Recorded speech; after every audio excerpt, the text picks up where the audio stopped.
तो बहुत बहुत स्वागत है आप सबका अपने इस सेशन में। I welcome you all to this session.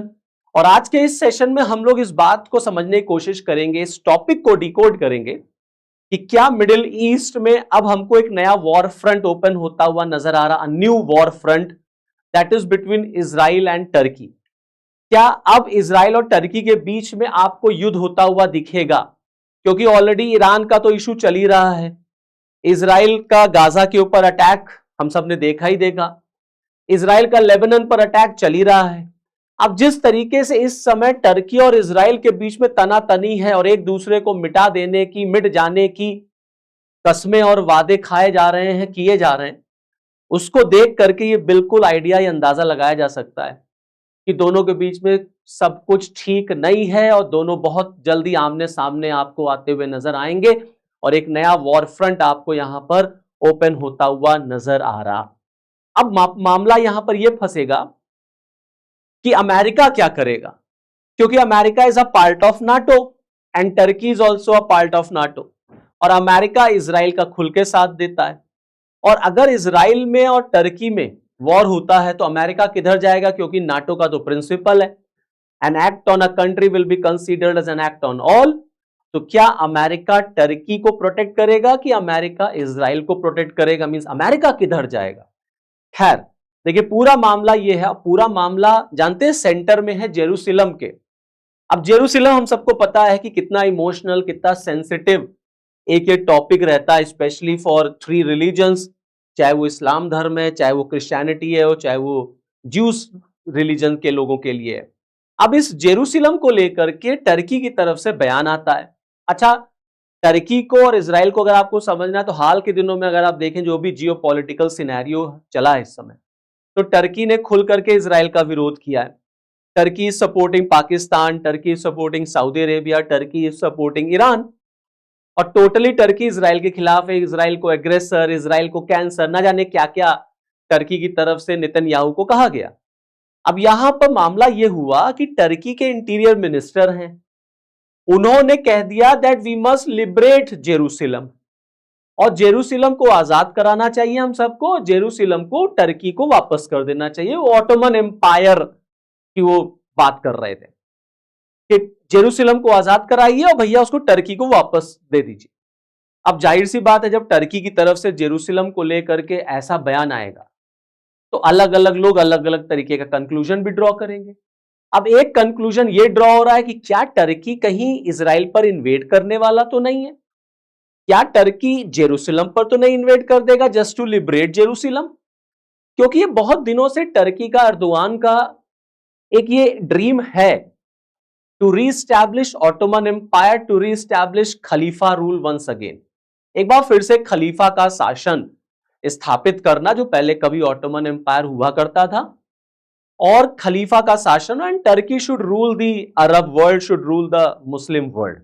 ये टर्की का, अर्दोगान का एक बड़ा ड्रीम प्रोजेक्ट है। इसीलिए आप देखेंगे टर्की मुस्लिम देशों को अपने साथ लाना, इस्लामिक नाटो की बात करना, मुस्लिम नाटो की बात करना, ये सब आपको दिखेगा।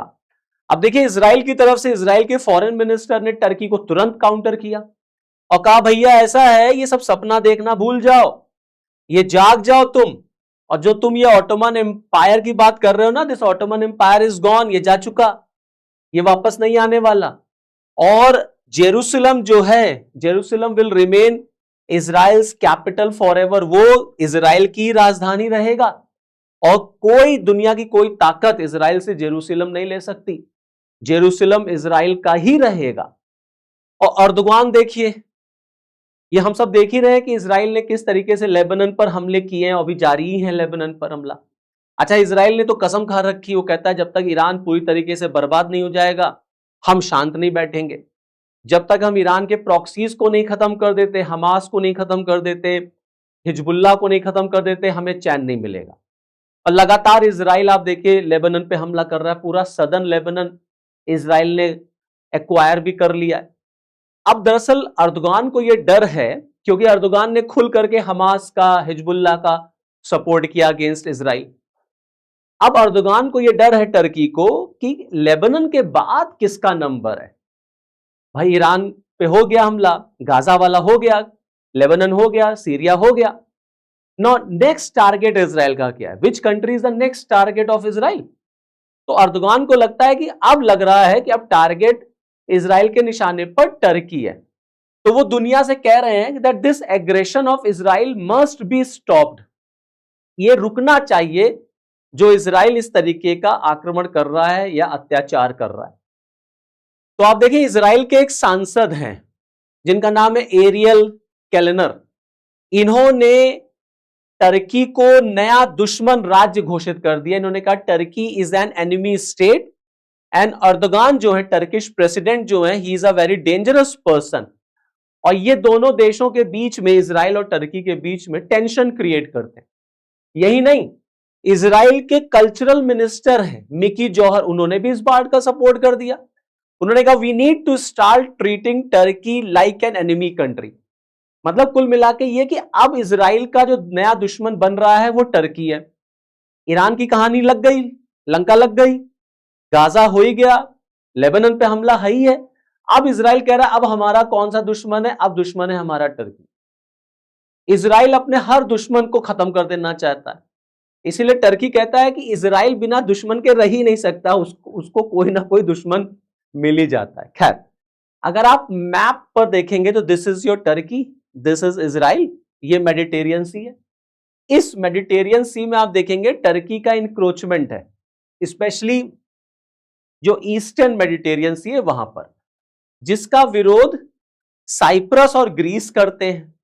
इसीलिए आप देखेंगे साइप्रस, ग्रीस और इजराइल आपको एक साथ नजर आते हुए नजर आएंगे। और टर्की ने अभी सबसे लेटेस्ट काम क्या किया है वो ये है कि उसने सऊदी अरेबिया के साथ एक रेलवे पैक्ट साइन कर लिया है। आपको याद होगा पाकिस्तान ने सऊदी के साथ डिफेंस डील साइन की थी, टर्की ने उस डिफेंस डील में इंटरेस्ट शो किया था। तब एक टर्म क्वाइन हुआ इस्लामिक नाटो, मुस्लिम नाटो, कि सारे मुस्लिम देश एक हो जाएं धर्म के आधार पर, और ये इजराइल जो एग्रेसर है इसको हमें रोकना है वगैरह वगैरह। अब यहां देखिए टर्की और सऊदी के बीच में एक रेलवे पैक्ट, एक एमओयू साइन हुआ है, जिसका बेसिक मोटिव क्या है इस रेलवे पैक्ट का? Just to revive the historic Hejaz route. तो पहले जानते हैं, पहले 1900 के आसपास, 1900 अप्रोक्स, एक रूट हुआ करता था हिजाज रूट। मैं आपको दिखाता हूं, ये देखिए, ये है आपका हिजाज रूट। इसी हिजाज रेलवे, इसी हिजाज रूट को फिर से रिवाइव करना चाहते हैं, क्योंकि ये वो रूट था जिससे लोग पहले मक्का मदीना जाया करते थे, पिलग्रिमेज करने, तीर्थ यात्री वहां जाते थे, इसी रूट से जाते थे। अब इस रूट को फिर से टर्की और सऊदी मिलकर के रिवाइव कर रहे हैं।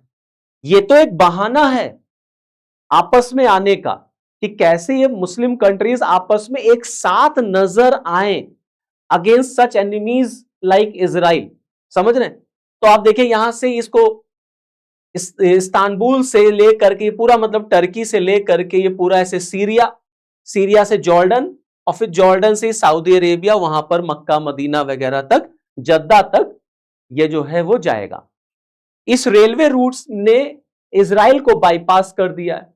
तो ये अगेंस्ट इजराइल एक क्लब बनता हुआ आपको नजर आएगा, जिसमें टर्की, सऊदी अरेबिया और पाकिस्तान ये आपको एक साथ नजर आएंगे। आप याद रखिए सऊदी अरेबिया ने अभी अब्राहम अकॉर्ड साइन नहीं किया है।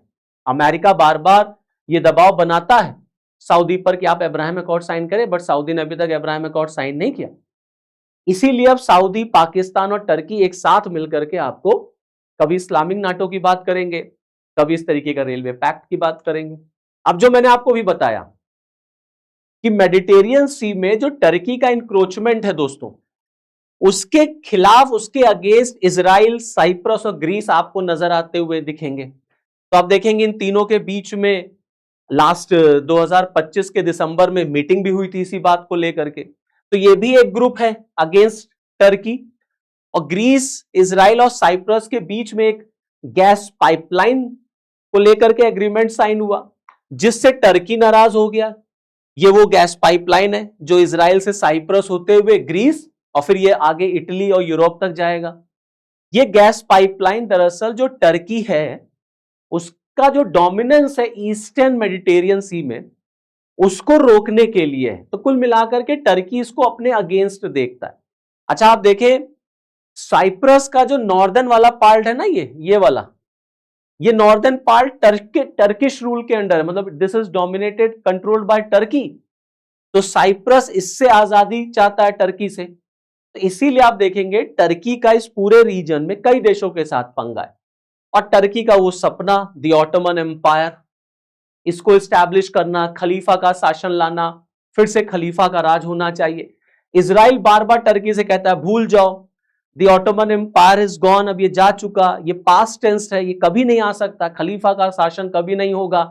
और जेरूसलम को जो तुम्हें सपना है कि हम ले लेंगे इजराइल से, कभी नहीं होने वाला। तो ये बयानबाजियां जो इधर हो रही हैं वो ये दिखाता है कि अब इजराइल के सेंटर में या इजराइल के कहीं ना कहीं टारगेट पर अब टर्की आ रहा है। तो लेबनान का एक बार जरा काम खत्म कर दिया जाए तो अब इजराइल का प्लान है कि अब वो टर्की पे हमला करे और टर्की को भी साइडलाइन रखे, किनारे रखे। और अमेरिका तो खुल करके इजराइल के साथ है। अब ट्रंप को तो लगता है कि जो इजराइल करता है वो सब सही ही करता है। आप देखिए, जब टर्की ने जेरूसलम को लिबरेट करने की बात की तो बेंजामिन नेतन्याहू ने अर्दोगान को डिक्टेटर तक कह डाला, कहा ये तानाशाह डिक्टेटर है। सोशल मीडिया पर तुरंत उन्होंने पोस्ट डाली उसके खिलाफ, और अर्दोगान को उन्होंने एंटी सेमेटिक डिक्टेटर कहा। Anti Semitic dictator means anti Israel, anti Jews कहा। और वैसे भी ये तमाम ऐसे मुस्लिम कंट्रीज हैं, टर्की है, पाकिस्तान है, तमाम ऐसे देश हैं, ईरान है, जिनका मानना है इस पृथ्वी पर इजराइल जैसा देश होना ही नहीं चाहिए। Death to Israel, death to Jews, ये इनका सपना, इनका ड्रीम है कि इस पृथ्वी से इजराइल को खत्म कर दिया जाए, जूस को खत्म कर दिया जाए, तभी हमें चैन मिलेगा। और इजराइल का सपना है कि भैया अपने आप को बचाना है, अपने एग्जिस्टेंस के लिए लड़ना है, तो हमें अपने दुश्मनों को खत्म कर देना चाहिए। तो कुल मिलाकर के जो हालात बन रहे हैं टर्की और इजराइल के बीच, वो ये दिखाता है कि अब इन दोनों के बीच नया फ्रंट जो है वो ओपन होने की पॉसिबिलिटी यहां पर बन रही। अब मजे की बात ये होगी, देखना ये होगा कि अमेरिका क्या करेगा, ट्रंप क्या करेंगे, क्योंकि ट्रंप ये जानते हैं कि टर्की तो नाटो में भी है और ट्रंप इजराइल के साथ तो भाई पूरी तरीके से है। अब ये देखने वाली बात होगी आगे। तो चलिए फिर इस वीडियो में इतना ही, फिर नेक्स्ट वीडियो में आपके साथ फिर मिलूंगा, तब तक के लिए जय हिंद।